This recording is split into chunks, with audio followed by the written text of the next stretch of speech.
আসসালামু আলাইকুম। হাদিস নাম্বার ১, আদ-দীন ইউসুর। অর্থ, দিন খুব সহজ ও সরল। ইসলাম আমাদের ধর্ম। ইসলাম খুব সহজ ধর্ম। প্রতিটি মানুষ ইসলাম ধর্ম মেনে চলতে পারে। হাদিস নাম্বার ২, মিফতাহুল জান্নাতিস সালাত। অর্থ, বেহেশতের চাবি হলো নামাজ। নামাজ পড়লে গুনাহ মাফ হয়ে যায়। নামাজ পড়লে মহান আল্লাহ তাআলা খুব সন্তুষ্ট হন। নামাজ পড়লে জান্নাত পাওয়া যায়।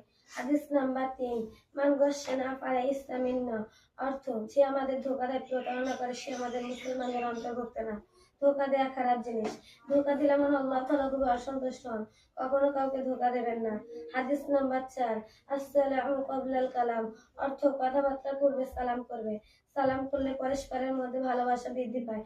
যখন কারোর সাথে সাক্ষাৎ করবে, প্রথমে সালাম করবে। ঘরে কিংবা ক্লাসরুমে প্রবেশকালে সালাম করবে।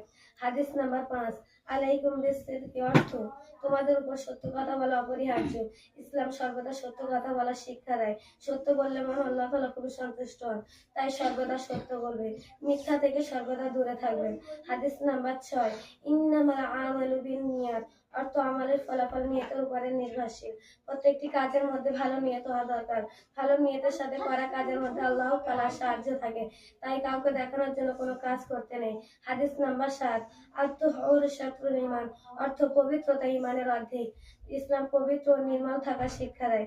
পবিত্র পরিষ্কার থাকাকে আল্লাহ তাআলা পছন্দ করেন। পরিষ্কার পরিচ্ছন্ন থাকলে অসুখ হয় না। হাদিস নাম্বার ৮, মান ইনতাহাবা নুহবাতান ফালাইসা মিন্না। অর্থ, যে ব্যক্তি কোনো জিনিস ছিনিয়ে নেয়, সে আমাদের মুসলমানদের অন্তর্ভুক্ত না। কোনো ব্যক্তির জিনিস ছিনিয়ে নেওয়া অনেক বড় গুনাহ। কোনো ব্যক্তির জিনিস ছিনিয়ে নিলে আল্লাহ তাআলা অসন্তুষ্ট হন। যখন প্রয়োজন হবে, অনুমতি নিয়ে অপরের জিনিস নেওয়া উচিত। হাদিস নাম্বার ৯, আল জান্নাতু তাহতা আকদামিল উম্মাহ। অর্থ, জান্নাত মায়ের পায়ের নিচে। সবথেকে বেশি পিতামাতার সেবা ও সম্মান করা উচিত। পিতামাতার কথা মানা উচিত।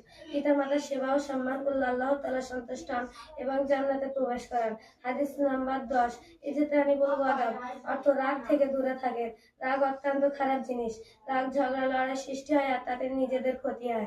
রাগ মাথা কৃতকার্যে আক্ষেপ করতে হয়।